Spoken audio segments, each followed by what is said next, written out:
okutongoza ekigombe ky'abebembezi b'eminyeeto ekibesire Isingiro Youth Leaders Circle kukolerwa ha district y'Isingiro kandi kwejumbirwemu eminyeeto eri omu bwebembezi butari bumwe na bumwe kandi ekigendererwa kiitu n'okugira ngu nk'eminyeeto tugire ekintu kiitu eky'okubaasa kutuyamba kuruga omu bworo n'okugira ekitwayitankireho nk'eminyeeto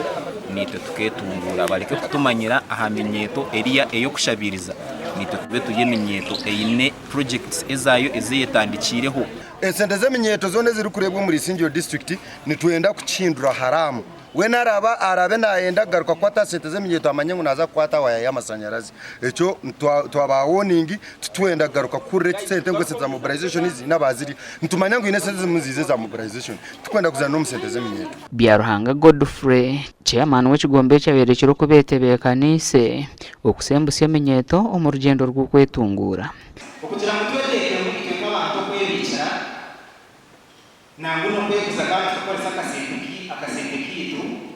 aha magoba make kandi kutukizaho kiyamba ki abantu members okukiba members abitu baza kwa baraki ari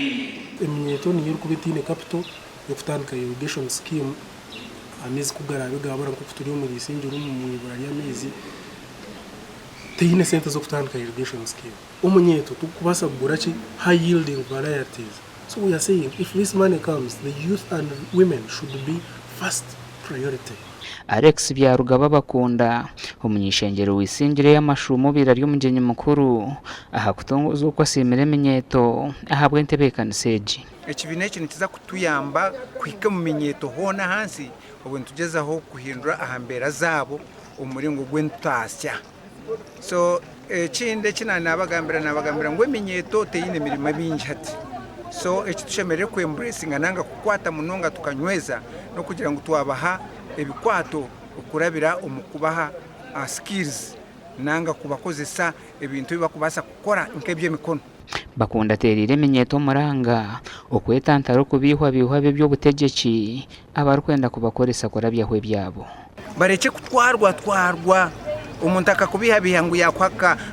umutwaro ngo rero sibe nawe osi oramweshongorero oreyerere nguto Gashakwa na Good Fatima.